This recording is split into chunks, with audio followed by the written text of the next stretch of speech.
people. This is Umar Asif Geete here from BTech Mechatronics from NMIMS University, Shirpur. I am here to present the topic about the introduction to economics. So, without wasting much of time, let's proceed further for it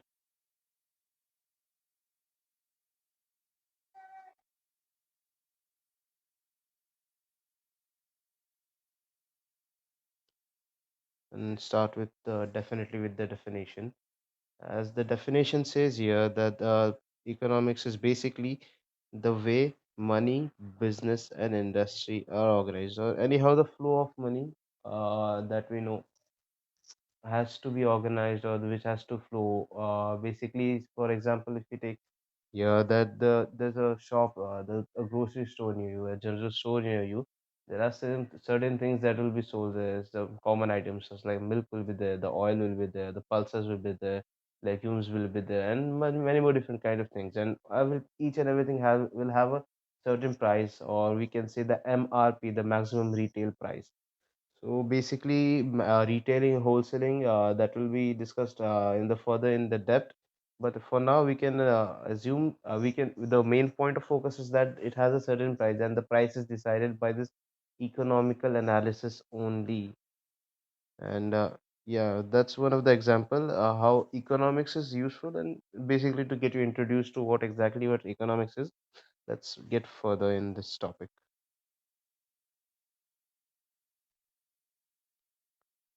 All right, what are economic factors? Basically, economic factors are the factors which are gonna affect the economy, not just nationally, but to an individual, even one to a shop owner, to a taxpayer, or to someone who is doing a job, or to basically each and every individual who is earning in this country or in this globe or world, I may say. And these factors include interest rates, tax rates, laws, policies, income or wages, we say this is in American English and all, and governmental activities, as these factors are not in direct relation with the business or the income or the job, but definitely it influences the investment value in the future in the particular business or investment. So these are the examples of the economic factors as we see.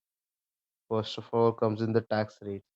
The tax rate becomes a major concern, as in India we know that the taxation levels are so high that the FDI or the foreign direct investment is a point to think of for the foreign companies, as they hesitate. The main reason for their hesitation to invest in India is due to these taxes, because of custom duties and import duties are so high.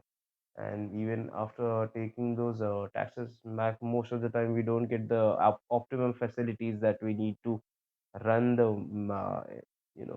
workshop or the industry or the factory for which we are setting it up.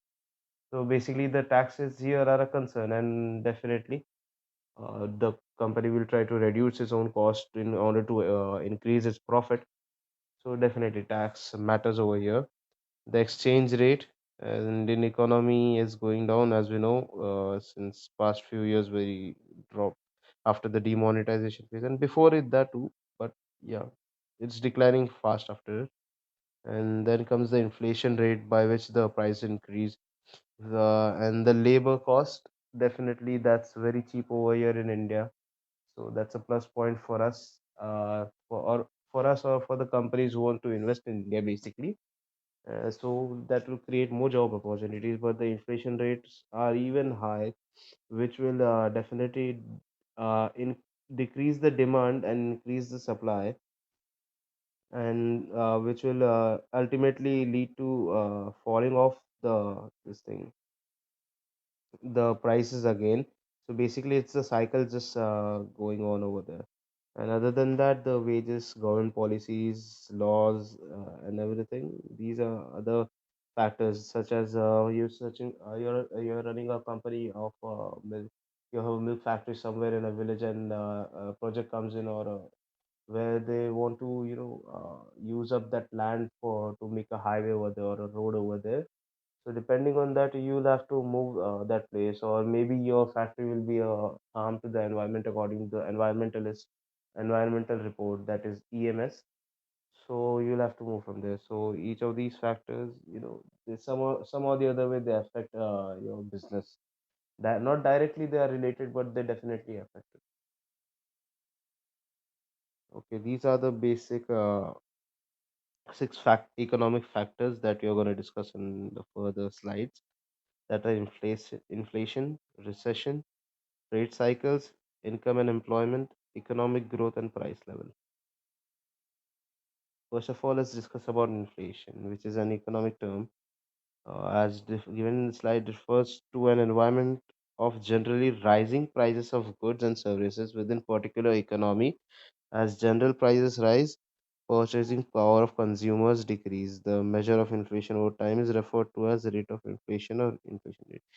Basically, here it's saying that the inflation, basically the rising of the prices, and these prices rise due to many other factors. Like, for suppose you're running an automobile industry, right? And some as in the automobile industry, when the rates of the petrol or the diesel will hike up, and the cars are running on it, or the cars are depending on it. So definitely, the machinery also used in making those cars, uh, even those things use it as the fuel.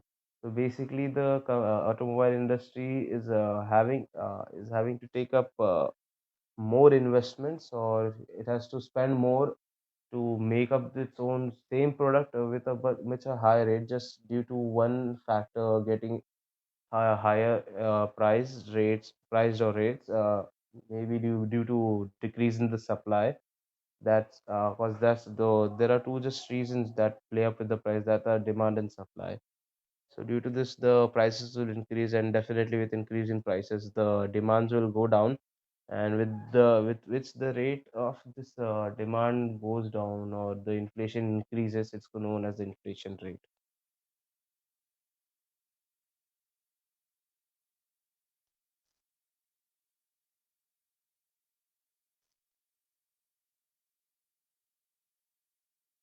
So, for example, given here, many consumer goods are double of that of 20 years ago. When you hear grandparents recall a movie, and the bag for popcorn cost $25 when they were your age, they're making an observation about the inflation, that it was $25 over that time, and it's none less than 600 if you, I guess, for an estimation, if you go for a movie and have a popcorn and some other snacks or anything, and definitely traveling includes over there too.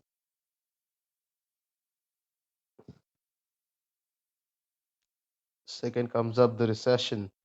Basically, recession is a period of temporary economic decline during which trade and industrial activity are reduced, generally identified by a fall in GDP in two successive quarters.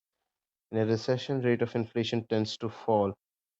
In the recent budget that we have got, in the union budget that we call up on 2021, there was a statement by CMI which wanted to convey the message of that the unemployment rate of India has gone down by 1%, but the point over there to consider was about that people definitely have been affected by the pandemic of COVID-19 virus that is still going on right now, and we have got the lockdown 2.0 right now going.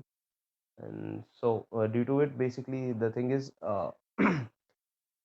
people are affected, but and they lost their jobs. Not like the unemployment didn't happen; it did happen, but they, for a instinct of survival, they had to choose one or the other thing to just live in this world, or to earn their, living, to earn their bread and butter. So yeah, unemployment definitely may have been dropped, but people have lost their jobs and livelihoods, and they have definitely suffered during this pandemic. So yeah, we can't ignore this fact. Just by looking at the numbers, we need to look at the reason for the number coming up over there too. Yeah, people often fear recession, and even worse, an economic depression during these periods of recession. economy slows, unemployment rises, and companies go out of business. So, as unemployment rises, that is the decrease in income. Definitely, it will decrease the demand and increase the supply. Prices will go down, businesses will shut down, and that's exactly what recession is. Next comes up the trade cycle. The economic trade cycle shows it's basically divided into four parts: the recovery, the boom, the recession, and the depression. So basically, the upward or the upper half of this trade cycle belongs to recovery and boom, and the lower half of for recession and depression. So basically, here the recovery in early period entrepreneurs increase level of investment, which will in turn uh, increase in employment. And how will that be? Basically, that will increase the number of jobs for in the company. People will start working more, and the incomes will increase due to it too. Definitely, so income in the household will increase. So will with that proportionality maintaining, the demands for the goods also will increase, and finally coming that will ultimately result in the economic growth of the country or the company, whatever you want to consider as a frame of reference. As a yeah, as a result, when the demands for these goods will rise up, also the prices will shoot up after some point of time. And as the again the prices will keep shooting up, it will depend upon how higher the price will go. It will just depend on how long the investments are being made for the company. As long as the investments are being made, the quality is being improved, the prices will always keep going high and higher. Yeah. And after that will it will come a situation of the boom, that we say the rate of investment increases to the max levels. Period of waveform optimism will be there in the total business platform. The level of production increases, the level of demand increases, the level of supply increases, incomes increase, jobs increase, and more investment is possible only through credit creation during a, and because there will be ample amount of investment already being done, and more possibility will be done only by the credit thing. During a period of boom, the economy surpasses the level of employment and enters a stage of over full employment. And after that will come the period of fall, or as we call the recession. The orders of for raw materials are reduced on onset of recession. Rate of investment in producers, goods, industries, and housing construction declines. Liquidity preference rises in society, and owning to a contradiction of money supply. And similarly, after the recession reaches the downfall to zero, it may even proceed to the negative part, which is known as the depression, where there will be definitely no production or employment, or income will be keep declining, and instead the credit or the debt for the company will go high enough for them to clear out. That will is the phase of depression, and after that again the cycle continues for the uplift, or that we can say the recovery phase.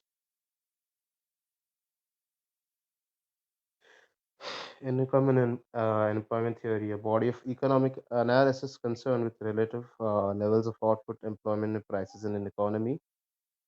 Yeah, basically, employment contributes to economic growth and development. Workers produce valuable goods and services, and in turn receive a wage or a salary or a pay, or basically some amount of money, which they can spend on buying goods produced. When employment is at full economy, uh, is at maximum, meaning the economy is 100% efficient.